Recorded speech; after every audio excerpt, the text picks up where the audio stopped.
Is religion the enemy of science? I don't think so. It's not supposed to be, at least.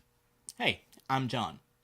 A lot of folks are saying that religion and science can't coexist, that you have to believe in one or the other.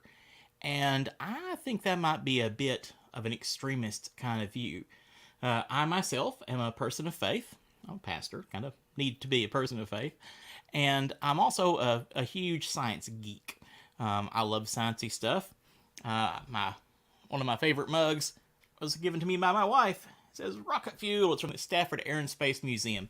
It's shaped like the first stage of a Saturn V. I love it. By the way, if you're ever in Weatherford, Oklahoma, right off I-40, Stafford Air and Space is a well worth a stop. A lot of cool displays. So, how do we, as people of faith, integrate science, which is revealing more and more of the world and cosmos around us, with our faith? Some people use the term blind faith, and I think that's a misnomer because we aren't called to be blind in our faith. We are called to have to use the brains God gave us, as my mom was fond of saying to me when I was younger. And in fact, Jesus told us to love the Lord your God with all your heart, all your soul, with all your mind, and with all your strength, every part of your being.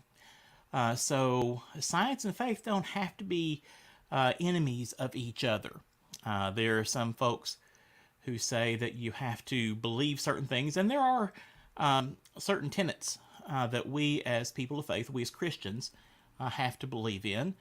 And there are folks on the more rationalist side who say that that science explains everything about the cosmos and there's no space or need for the invisible sky daddy, as a rather disparaging social media post talked about recently. And I think again that's a bit reductionist because in the complex world we live in, there's plenty of room for both. And as always, science and faith really are dealing with different issues, answering different questions. In a very, very broad sense, I think of science as explaining the how, and faith explaining the why. And so, I mean, yeah, that doesn't hold in every case, but you get the kind of gist. Science and faith are serving different purposes, and God created us with this desire, this curiosity, desire to know more, and I think that's pretty cool. And the more we find out about the world around us, the more it kind of reinforces my faith. Because just take life here on Earth for example. We're finding all the time finding new connections, new relationships between things that seemingly were unconnected at first. And to me, that just points to a deeper design and deeper plan of things. Now, let's talk about evolution for a moment. I do believe that Charles Darwin was onto something and that evolution is a thing that happens. I personally believe that I think it's more of a local thing. I mean, the things he observed on the Galapagos Islands with certain species being more adapted to certain places. Yeah, I think that's a thing that creatures can become better optimized to their surroundings, to their situations. I think that's a good thing. But I do also think that these deepening layers of interconnectedness, relationship-wise, are signs that point to intelligent design, who point to a creator who put all this together. I mean, we're finding out that trees talk to one another, plants talk to one another, and seems to be a worldwide network of fungi. So yeah, wow. It's just kind of amazing how this web of life, this web of creation, is hung together, and we humans are busily mucking it up. That's a story for another time. But We need to being part of. I think being part of a good steward, like we're told to be, is understanding and helping and being a partner with creation instead of working against creation. Uh, and I'm talking about in the cosmos sense. So, how do we as people of faith interpret things like Genesis in the 7 day creation? I think we should remember that Genesis was told thousands upon thousands of years ago, and was written several thousand years ago. And again, its purpose it was to explain how things came to be and why. And what we see in Genesis isn't a blueprint for creation, but a statement of who created and some of the reasons for it. I mean, there are two creation stories in the first two chapters of Genesis, and they don't line up. So my faith does not hinge upon whether Genesis 1 or 2 was literally accurate, and my faith is not dependent on the idea that we're finding evidence, hard concrete evidence, that the earth came into being millions of years ago. I do believe that our God is the primal mover, the one who caused everything to begin, the spark that lit the Big Bang, perhaps, and is still in the work of creation. Sue's with us from Laurel Bloomery. Sue's been not feeling well, so I'm glad you're online today, and I hope you get to feeling better. We've missed you around here. So, welcome. I'm rambling on about creation and science. And so, my faith is centered, of course, on the person and work of Jesus Christ. And so, I don't think having a literalist view of creation is necessary for that faith.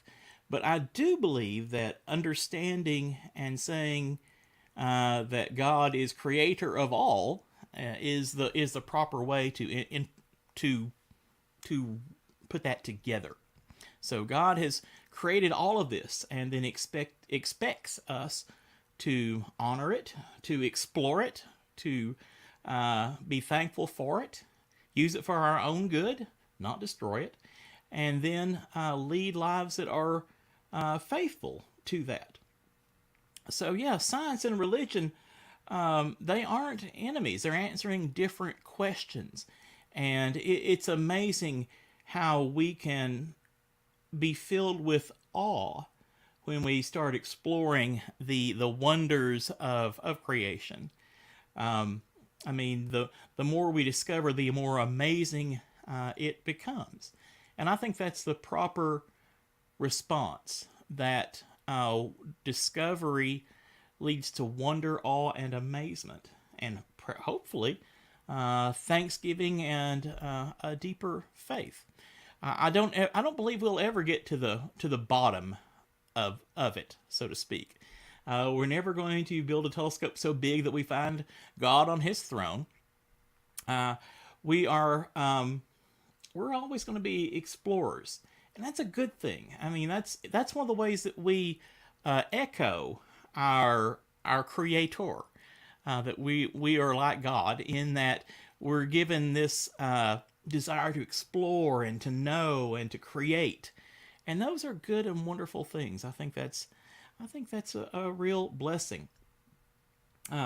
In Carl Sagan's book Cosmos, when Ellie gets back from her journey, she's instructed to look into pi, the mathematical relationship of pi, and she took a computer and did that, and at the very millions of digits down into pi, this is a work of fiction, but found a series of numbers built into the mathematical relationship that kind of indicated basically a signature. I know it's made up, but that kind of idea really speaks to me, in that we can see the fingerprints of God in the world around us. These mechanisms, orbital mechanics, biological construction of people and plants and animals, all point to the Creator who designed all of these things. We're not just random accidents, and so that's a good thing. So I think that we as people of faith should look at science as ways of exploring and more deeply appreciating God's creation. And I think that science benefits from people of faith asking if we should do something, applying a moral lens to these activities or to these ideas. I mean, artificial intelligence is all everybody's talking about these days, and there's some very serious discussions about the proper place of AI in the world around us. If we ever do create true artificial life, then we as people of faith will have to wrestle with that.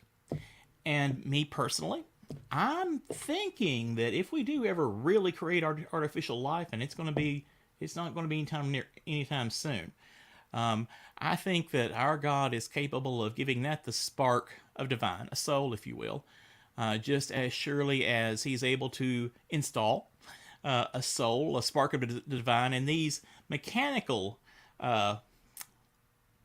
these biological mechanisms, our bodies, that when we were knit together in our mother's wombs. So, science and faith can work hand in hand, and I think they should. I don't think people need to take sides. I think we need to find ways to work together. And I, for one, will enjoy watching rocket launches and thrill to the neat things that can be built. And I'll give God glory for the intelligence and insight that scientists can bring. And yeah, I'll give God glory for all of that. Well, I hope you guys take care. If you have questions about this or other topics, shoot me an email, coffeewithpastorjohn@mail.com, not Gmail, at mail.com, and we'll talk about this and other issues next episode and following. We'll see you again on Wednesday at noon. But until then, take care and God bless you. Bye-bye.